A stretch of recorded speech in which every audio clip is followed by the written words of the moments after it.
masque. Bon, c'est pas grave, regarde ton voisin. Dis-lui, es-tu prêt à louer le Seigneur ce matin? Moi, je suis prêt. Yeah. Tu vas déclarer que tu es libre ce matin. Yeah. Tu es libre dans sa présence ce matin.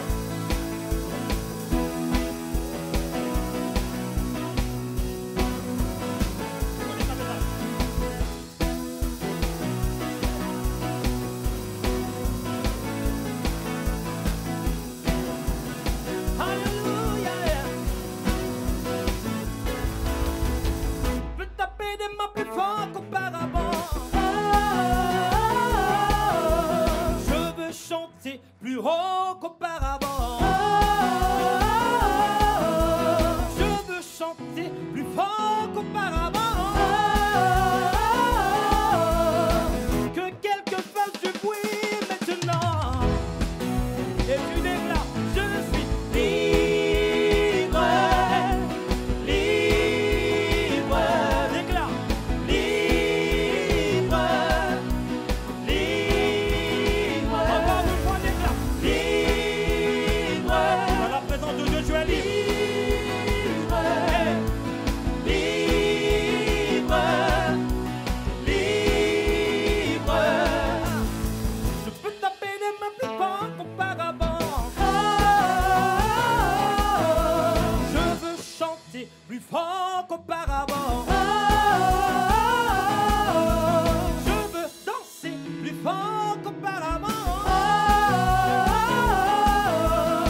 Que quelqu'un pousse un cri de joie ce matin. Tu déclares libre, libre, libre, libre. Déclare encore libre, alléluia, libre. Tu es libre, libre, écoutez ça, fais ça. Plus de chaînes, plus de liens ne me retiennent, car je suis libre. Est-ce que tu peux déclarer avec moi? Plus de chaînes, hey. Plus de chaînes, plus de liens. Tu dois le croire. Ne me retiennent, car je suis libre. Ensemble encore une fois, déclare. Ils sont plus de chaînes. Plus de chaînes, plus de liens ne me retiennent, car je suis libre. De tout ton cœur, plus de chaînes. Hey, on y va. Plus de chaînes, plus de liens ne me retiennent, car je suis libre. Encore une fois, hey, plus de chaînes. Plus de chaînes, plus de liens ne me retiennent, car je suis libre. Tu déclares Alléluia, tout le monde. Alléluia, Alléluia, Alléluia, Alléluia, Alléluia, Alléluia, Alléluia,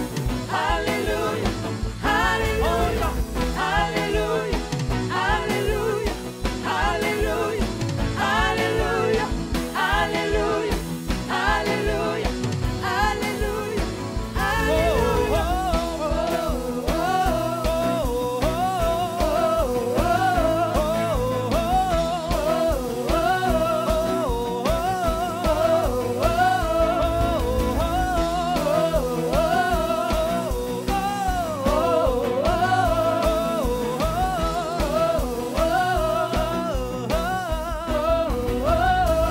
je suis libre, libre, alléluia, libre, libre,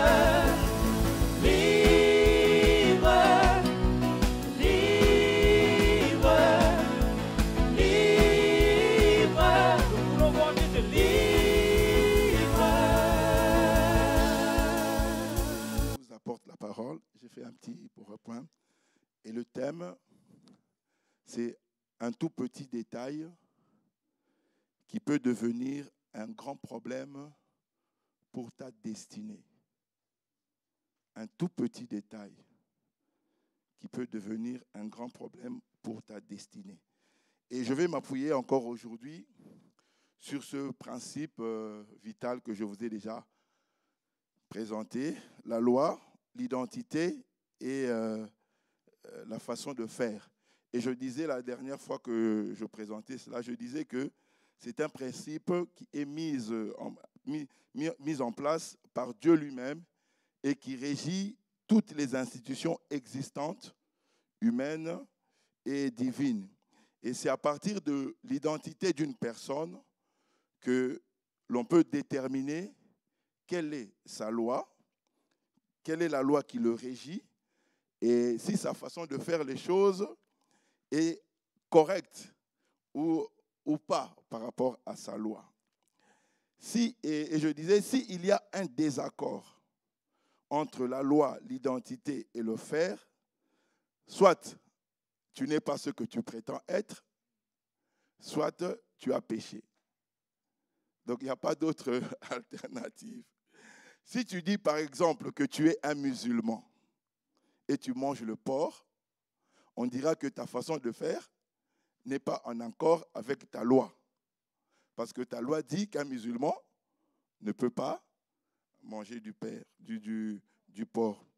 Soit tu n'es pas un musulman, soit tu as péché. Amen. Si tu es, par exemple, français, tu manges un chat,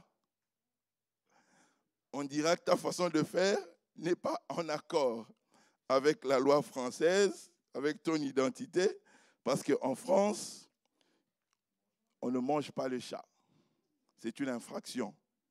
Ce qui n'est pas le cas au Congo ou en Chine. Manger un chat en Chine ou bien au Congo, ce n'est pas une infraction. Donc, le péché, l'infraction ou la faute, c'est tout simplement le non-respect ou le désaccord entre ta loi, ton identité et ta façon de faire les choses. Amen. Et je vous ai expliqué le principe. Donc, il y a la loi entre notre identité et la loi. Et je disais que ici, j'ai parlé la dernière fois de la culpabilité. Dans cette ligne, l'ennemi cherche à nous détruire notre identité avec notre loi. C'est là où il dit, si tu es un enfant de Dieu, pourquoi tu n'as pas d'enfant? J'aimerais vous dire que ce n'est pas le fait d'avoir des enfants ou ne pas avoir des enfants qui fait de toi un enfant de Dieu. Nous sommes un enfant de Dieu parce que nous l'avons accepté comme Seigneur et Sauveur. Anne n'avait pas d'enfant, mais elle était toujours servante de Dieu. Donc, enfant ou pas enfant, on est. Amen. Et il y a une autre ligne, la ligne de la façon de faire les choses et la loi. Dans cette ligne-là, on n'arrive pas sur cette ligne déterminer qu'est-ce que le péché. Le péché, c'est juste de la désobéissance. Et sur cette ligne-là, que s'applique souvent le verset, tout ce qui n'est pas conviction du Saint-Esprit est péché. C'est-à-dire qu'on ne détermine pas. Et beaucoup d'hommes de Dieu ont été attaqués là-bas. Le Seigneur aussi a été attaqué là-bas. Donc ici, on ne détermine pas le péché. C'est-à-dire que aller aux Champs-Élysées, ce n'est pas un péché. Mais si l'Éternel t'interdit d'y aller, tu y vas, tu as péché. Donc le péché est là-bas, on n'arrive pas à le déterminer. Mais ce matin, je serai sur la ligne de l'identité et de la façon de faire les choses. Et sur cette ligne-là, c'est la ligne de l'incompatibilité entre l'identité d'une personne et ce qu'il fait. Donc, je serai sur cette ligne-là ce matin. 1 Timothée, chapitre 3, versets 14 à 15, dit ceci. J'ai pris la version Semeur. J'ai bon espoir de venir te rejoindre très bientôt. C'est Paul qui écrit à Timothée. Je t'écris cependant tout cela, afin que si ma venue devait être retardée, tu saches en attendant comment on doit se comporter dans la famille de Dieu, c'est-à-dire dans l'église du Dieu vivant. Cette église est une colonne qui proclame la vérité, un lieu où elle elle est fermement établie. Donc, toute personne, c'est ce que Paul veut dire à Timothée, toute personne née de nouveau fait désormais partie de la famille de Dieu, du Dieu vivant. Du coup, il doit chercher à changer ou à adapter son comportement, sa conduite, ses habitudes à sa nouvelle identité dans la famille de Dieu qui est l'Église. Alors, je vais vous donner une définition de l'habitude. Une habitude, c'est la manière fréquente, ordinaire d'agir, de penser, de sentir propre à une personne. Une habitude. Elle est acquise par apprentissage et surtout par répétition. L'habitude imprime à une personne la manière de se comporter ou d'agir dans la vie. Et une fois installée, elle s'enracine dans le cerveau de la personne.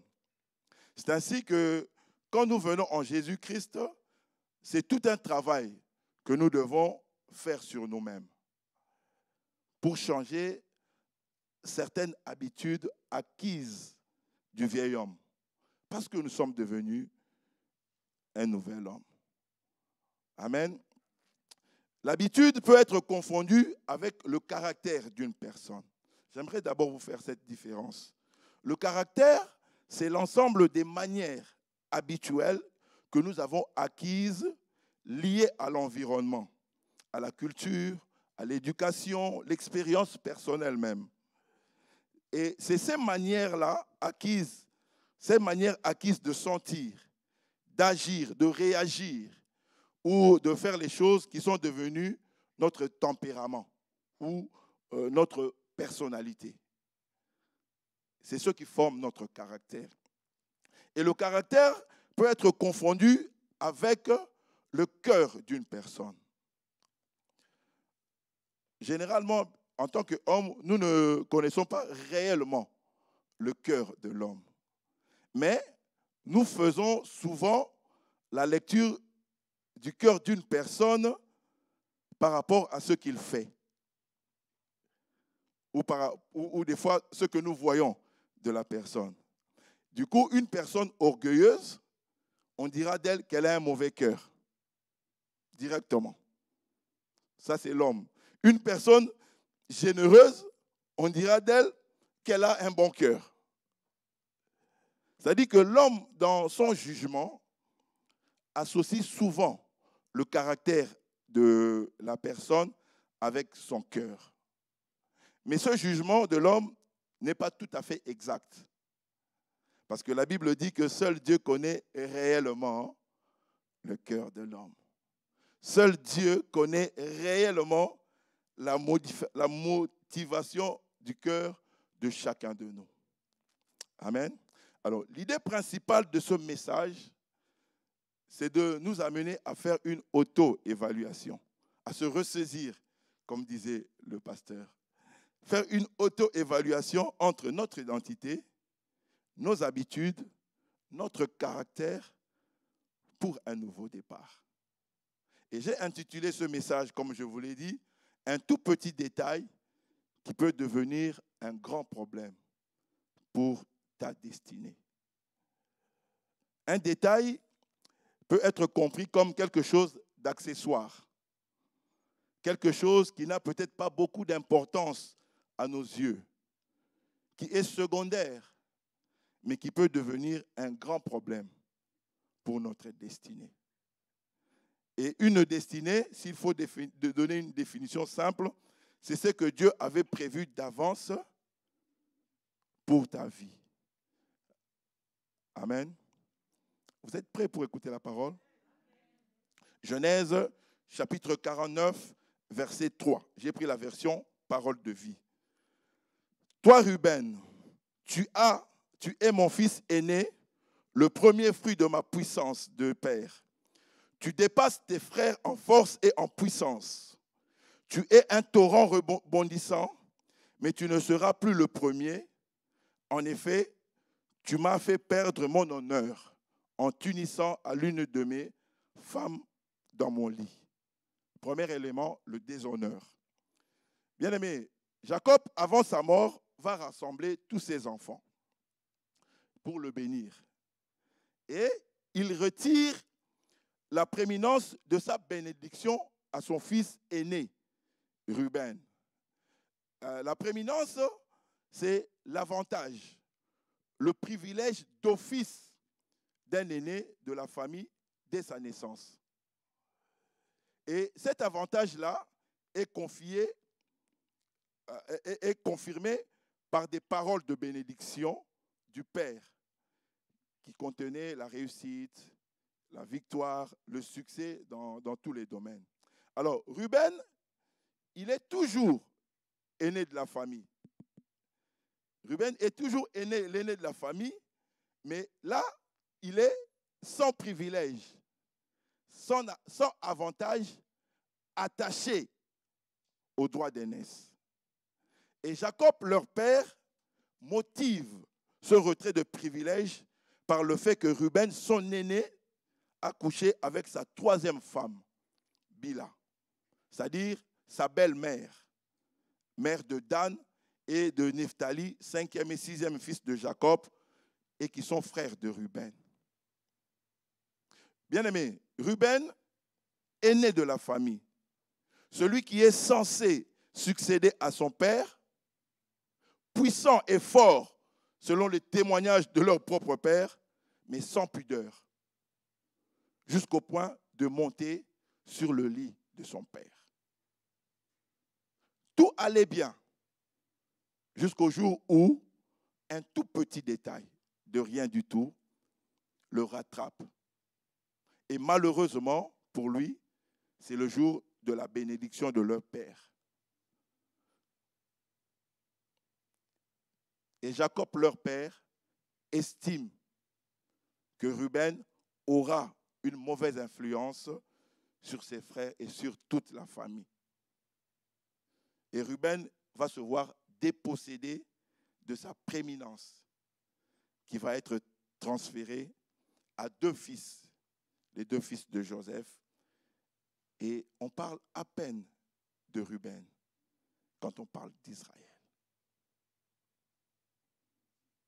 Ruben est né de la famille, mais avec un comportement indigne, une incompatibilité notoire entre ce qu'il est et ce qu'il fait.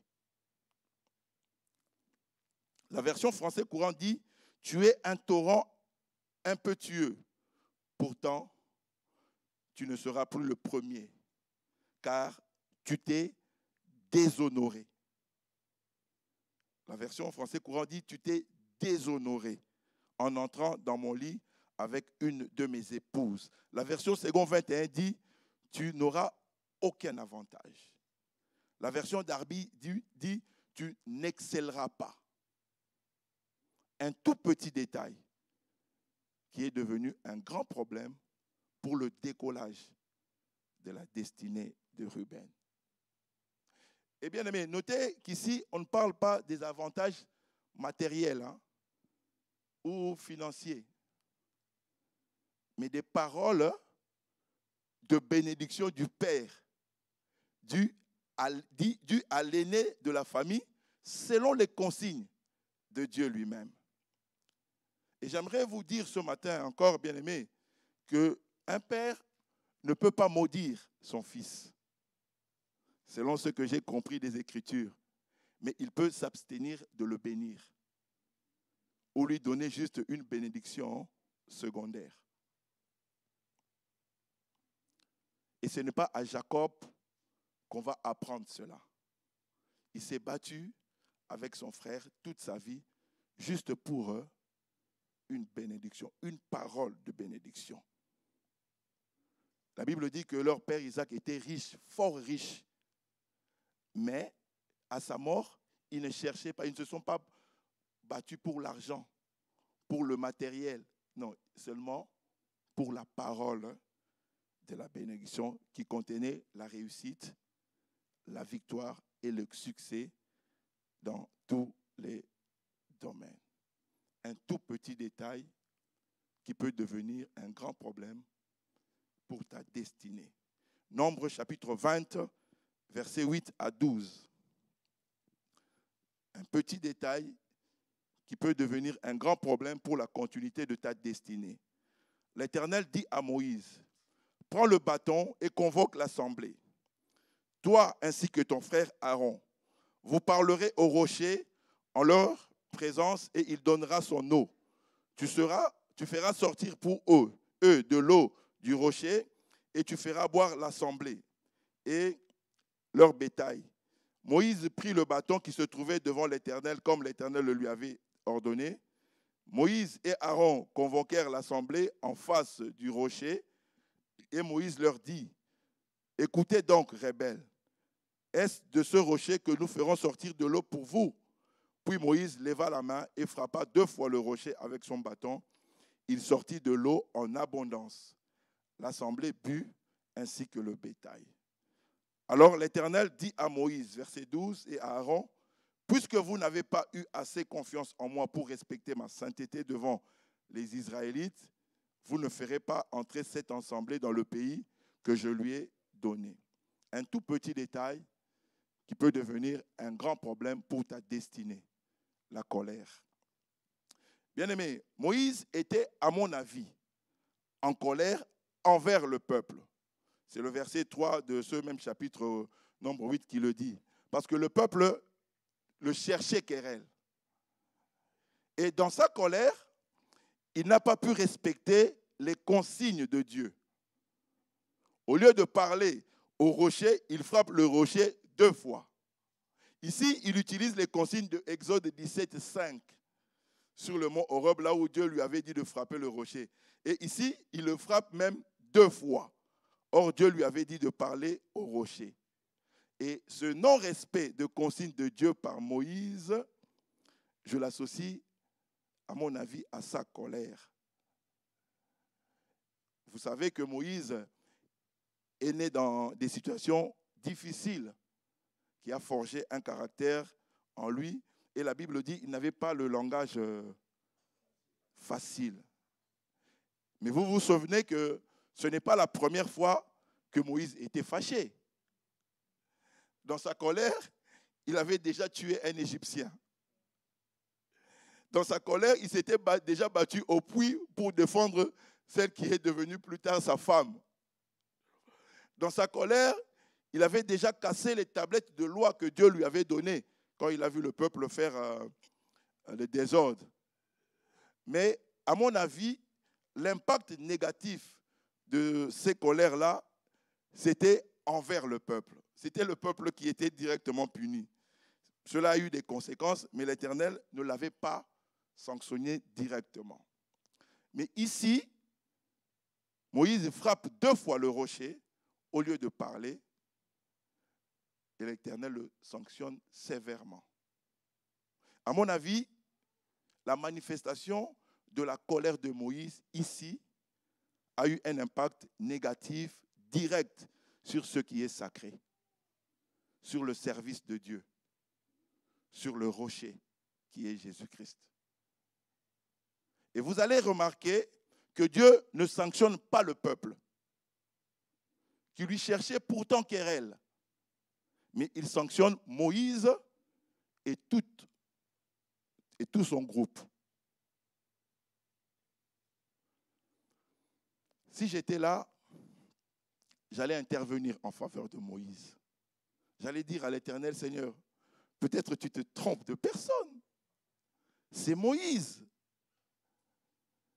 Celui que tu as utilisé pour séparer la mer Rouge. C'est Moïse. Tu te trompes de sanction. C'est Moïse. Ce n'est pas n'importe qui. Et en plus, on lui a cherché querelle. Mais la sanction de l'Éternel bien-aimé est sans appel.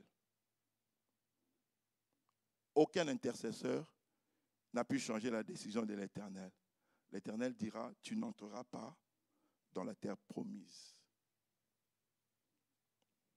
Combien de personnes, parce qu'il était fâché, par rapport à une situation, par rapport au comportement de certaines personnes, ils ont négligé le service et les directives que l'Éternel leur avait pourtant clairement données.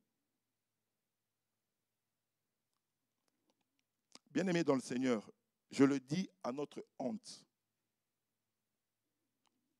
Dieu n'est pas notre collègue de travail. Dieu n'est pas notre garçon de course. Apprenons à faire la différence entre notre identité d'enfant de Dieu et notre identité de serviteur de Dieu. J'en parlerai un autre jour pour le double appel. En tant qu'enfant de Dieu, nous sommes appelés à être, c'est-à-dire à faire partie de la famille de Dieu. Nous pouvons blaguer, rigoler avec Dieu. Il est notre Père. Il ne va pas nous virer de la famille. Même si on ne réussit pas à l'école, il ne va pas nous virer. Il est notre Père. Mais en tant que serviteur de Dieu, nous sommes appelés à faire, c'est-à-dire aller. Nous sommes envoyés et ici, faisons très, très, très attention. Nous avons un rendement à donner selon les responsabilités, selon les charges, selon l'appel, selon la mission qu'il nous a été confiée. Et là, l'Éternel peut nous virer du service et être très sévère dans sa sanction envers ses serviteurs.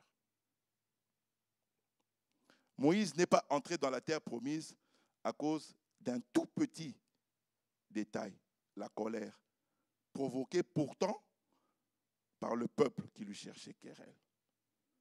Et la sanction a été très, très, très sévère. Tu n'entreras pas dans la terre promise. Je ne sais pas si vous comprenez ce que ça signifie. Ça veut dire que tu ne bénéficieras pas de tout ce grand travail que tu as fait. Tu n'en mangeras pas le fruit. Quelle tristesse pour une personne de ne pas bénéficier du grand travail qu'elle a effectué toute sa vie à cause d'un tout petit détail. Un tout petit détail qui peut devenir un grand problème pour la mission attachée à ta destinée. Juge 14, versets 2 à 4. À son retour chez lui, il annonça à son père et à sa mère, « J'ai vu une jeune fille philistine à Timna. Prenez-la maintenant pour ma femme. » Son père et sa mère lui dirent, « N'y a-t-il donc pas de femme dans notre tribu et dans notre peuple tout entier pour que tu ailles prendre une femme chez les Philistins, ces incirconcis? » Samson répéta à son père, « Prends-la pour moi, car elle me plaît. » Un tout petit détail, manque d'écoute. Samson, l'un des juges d'Israël, bien-aimé, né d'une femme stérile, qui apprendra plus tard d'un ange de Dieu qu'elle enfantera un fils qui va délivrer Israël des Philistins. Samson, un héros consacré à Dieu depuis sa naissance, dont le rasoir ne passera jamais sur sa tête et qui possédait une force exceptionnelle. Mais un jour, il décide de prendre une femme étrangère, une Philistine. Son père et sa mère lui dirent, « N'y a-t-il pas de femme dans notre tribu, dans notre peuple tout entier? Tu as bien regardé pour que tu partes prendre une femme chez les Philistins. » Samson répéta, « Prends-la pour moi, car elle me plaît. » Bien-aimé, Samson n'a pas écouté son père ni sa mère. Et vous allez remarquer, il n'arrivait même plus à écouter Dieu.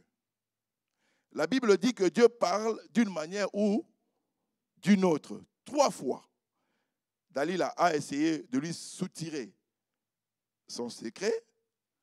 3 fois, l'Éternel a essayé de le prévenir que l'on cherchait à le tuer. Écoutez sa réponse à chaque fois. « Je m'en sortirai comme les autres fois. Un homme qui connaît tout. Un homme qui a réponse à tout. Mais la 4e fois, il ne s'en est pas sorti comme les autres fois. Chaque jour n'est pas dimanche. Héros d'Israël, homme consacré dès sa naissance pour une mission bien précise, à cause d'un manque d'écoute, il est devenu le zéro et la risée de tout un peuple. Petit détail, sans importance, mais qui a fait tomber des zéros à zéro. Un héros à zéro. Et la liste n'est pas exhaustive. Je pourrais parler de la cupidité de Géasi, serviteur d'Élisée, qui est devenu lépreux, avec toute sa génération, à cause de l'argent, la cupidité. Je pourrais parler du manque de patience de Saül, qui lui a fait perdre la royauté.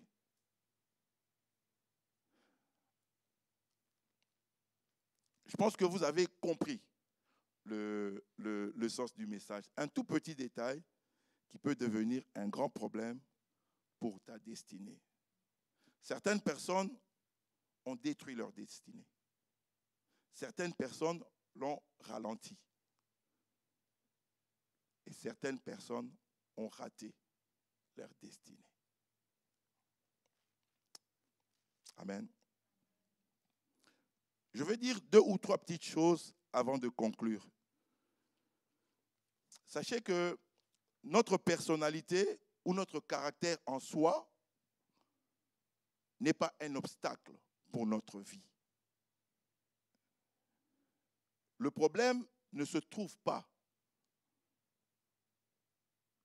dans notre caractère, mais plutôt dans le fait de laisser notre caractère influencer de façon négative notre façon de faire les choses.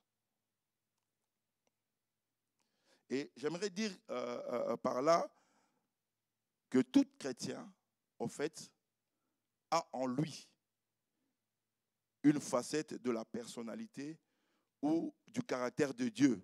C'est aussi en cela que nous lui ressemblons. C'est-à-dire que certaines personnes sont très patientes, comme Dieu. Et j'ai pris l'exemple de Abraham, qui a eu de la patience. Quand Dieu l'appelle, il lui dit, je ferai de toi une grande nation, tu auras un enfant, je ferai de toi. C'est comme si Dieu allait faire ça dans 9 mois. Il a attendu 25 ans. Moi, j'aurais déjà 10 ans, 5 ans abandonné. Mais il y a des gens qui ont ce caractère comme Dieu. Il y a des gens qui sont très miséricordieux comme Dieu. Vous pouvez presque tout leur dire et leur faire. Ils trouveront toujours un moyen pour vous pardonner. Il y a des gens aussi qui sont très généreuses, comme Dieu. Elles donnent l'argent, leur bien, leur temps. Elles aiment faire plaisir aux autres comme Dieu. Il y a d'autres qui sont miséricordieux. Vous pouvez tout leur faire. Mais ils trouveront toujours un moyen pour vous donner leur pardon. Je connais une dame, et je parlais dernièrement avec elle. Elle me disait que quand elle avait 18 ans, 18-19 ans, elle a eu une aventure avec un homme et elle est tombée enceinte. Et elle a eu 2 jumelles. Et les jumelles avaient encore 3 ans qu'un jour, leur père est venu pour les prendre. Ils ne vivaient pas ensemble, c'était juste un accident. Et le papa est venu pour demander les enfants pour un week-end, 3 jours. Et ça fait aujourd'hui 27 ans qu'elle n'a plus jamais revu ses propres filles. 27 ans. Et elle a souffert pendant 20 ans. Elle était tellement malade et on ne trouvait pas la maladie qu'elle avait. C'était entre son estomac et son cœur. Et elle me disait, je ne suis pas médecin, mais dans l'estomac, il n'y avait plus d'essuie. Et comme elle souffrait beaucoup, le médecin lui a posé la question. Et il voulait savoir qu'est-ce qui se passe. Est-ce qu'il y a un souci? Il y a un problème qui te dérange? Et elle va expliquer au médecin ce qu'elle a vécu. Qu'elle n'a plus jamais revu ses enfants. Et en fait, le papa avait pris les enfants et il est venu avec ses enfants ici en Europe. Et elle ne savait pas. Elle a cherché partout. Et un jour, qu'elle était tellement malade, elle est entrée au bloc opératoire. Dieu merci, elle s'en est sortie. Elle était vraiment limite entre la mort et la vie. Et quand elle est sortie, 20 ans après, elle reçoit un coup de téléphone. Juste quand elle sort du bloc opératoire, 30 minutes après, et c'est le père des enfants qui l'appelle. Le père avait eu des nouvelles. Donc elle explique au père qu'elle était malade, elle a eu ceci, cela. Et le père va raccrocher. Et 45 minutes après, c'est ses enfants qui l'appellent. Et elle pose la question, vous êtes où? Les enfants étaient en Angleterre. Et les enfants commencent à lui expliquer, mais qu'est-ce qui s'est passé? Selon les informations qu'elles avaient eues, leur père avait dit que votre maman vous avait abandonné, ceci. Donc elle commence à expliquer aux enfants, mais non, je ne vous ai pas abandonné. Votre père vous a pris et il est parti avec vous jusque maintenant. Et le comble, c'est que le père, quand il est parti avec eux en Europe, là où ils étaient, on a refoulé le papa. Le papa est parti dans un autre pays. Et dans un autre pays, quand il est parti, il s'est marié là-bas. Et ses enfants ont grandi avec leur ex-belle-mère. Jusqu'à 20 ans. Ils se sont débrouillés. Et j'ai posé la question à cette dame. Est-ce que tu parles avec ces enfants? Il dit oui, ça fait 20 ans, ils m'ont appelé. Mais tu connais ces enfants de l'Europe. Ils n'ont aucun ressenti envers moi. Ils ne me connaissent pas. Ils n'ont jamais vécu avec moi. Et j'ai posé, alors, c'est quoi maintenant ton attitude? Elle me dit, je les pardonne.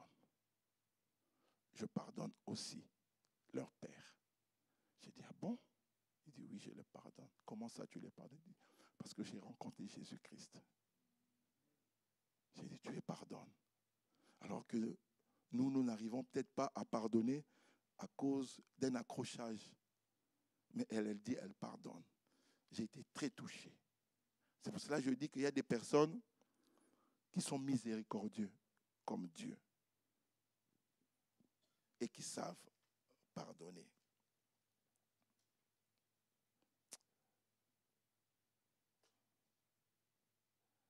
Et c'est pour cela que je dis, tout chrétien a une facette de la personnalité de Dieu en nous. Apprenons, bien-aimés, à ne pas laisser notre caractère influencer de façon négative notre façon de faire les choses. Que celui qui est généreux apprenne à celui qui est patient la générosité. Que celui qui est patient apprenne à celui qui est généreux la patience. Amen. Je vais conclure ce texte, ce message, avec ce texte de 2 Rois chapitre 5, avec un ton prophétique. La Bible dit, dans 2 Rois chapitre 5, verset 3, c'est l'histoire de Naaman qui était malade. Et un jour, il y a une femme, une servante, qui va lui faire la proposition d'aller pouvoir se soigner. Cette femme-là était esclave, on l'avait pris d'Israël. Et elle était esclave chez Naaman. Et 2 Rois, chapitre 5, verset 3, dit ceci. Et elle dit à sa maîtresse, « Si seulement mon Seigneur pouvait voir le prophète qui se trouve à Samarie, il guérira de sa lèpre. » Et je relève ici la capacité d'écoute de Naaman et le roi de Syrie, qui sont des païens. Mais leur capacité d'écoute m'a beaucoup interpellé. Ça m'a beaucoup impressionné. Alors qu'ils sont des païens. C'est un roi. Et ils écoutent et acceptent de suivre le conseil d'une simple servante, une petite prisonnière du pays d'Israël. Mes amis, elle n'est pas conseillère du roi. Elle est servante, prisonnière, esclave. Mais elle a une particularité, elle est peuple de Dieu. Ce matin, j'aimerais te parler comme un simple homme. Juste comme un enfant de Dieu. Certes, je ne suis pas d'une classe sociale peut-être élevée pour que tu puisses vraiment considérer mon conseil. Je ne suis peut-être pas conseiller d'un roi. Je ne suis peut-être pas David Paul Yongishu. Mais j'ai une particularité. Je suis enfant de Dieu. Et je parle à toi qui as la lèpre. Je considère encore aujourd'hui la lèpre comme une maladie incurable, comme un problème sans solution. Je connais un homme qui est plus qu'un prophète. Il est mort et ressuscité et il est assis à la droite du Père. Si tu vas le trouver, il donnera la solution à ton problème. La Bible dit, alors qu'on était en train de lapider Étienne, Étienne était en train de faire son discours et Étienne va dire, il dit, quand il lève les yeux, il dit, je vois notre Seigneur Jésus debout à la droite du Père. Alors que la Bible nous dit que Jésus-Christ est assis à la droite du Père. Mais Étienne dit, j'ai vu le Seigneur debout à droite du Père. L'Éternel peut se lever, Jésus peut se lever pour ton problème.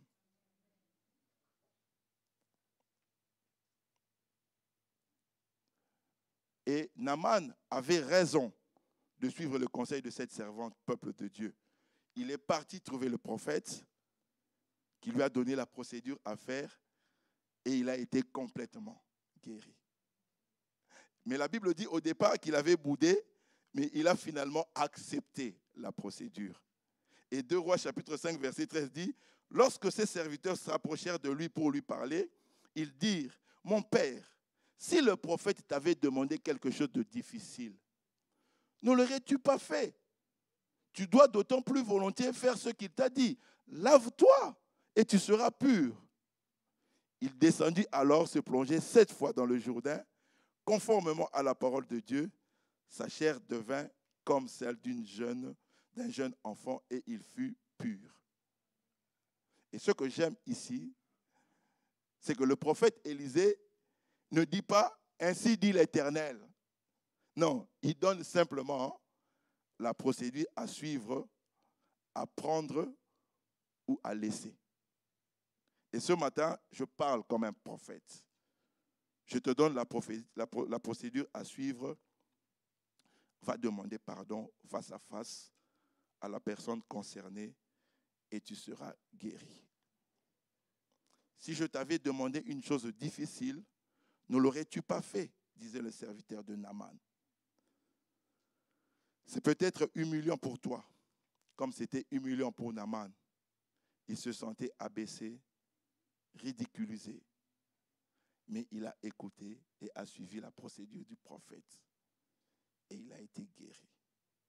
La Bible dit dans Philippiens 3, il s'est humilié de lui-même en devenant semblable aux hommes, apparaissant comme un simple homme, acceptant la mort, la mort jusqu'à la croix. C'est pour cela, Dieu le Père l'a souverainement élevé. Et il lui a donné le nom qui est au-dessus de tout nom. Et qu'au nom de Jésus-Christ, tout genou fléchisse et que toute langue confesse qu'il est Seigneur à la gloire de Dieu le Père. Je t'ai donné un conseil comme cette servante. Je t'ai donné la procédure à suivre comme ce prophète. Que l'Éternel vous bénisse. Pour faire un don en ligne, c'est simple, rapide et sécurisé. Tapez tout d'abord CCPE Montreuil dans votre barre de recherche. Une fois terminé, cliquez sur le premier lien « Bienvenue à l'église CCPE de Montreuil ». Sur la page d'accueil, cliquez sur le bouton « Faire un don ». Puis cliquez sur « Je donne en ligne ». Et voilà, c'est presque terminé.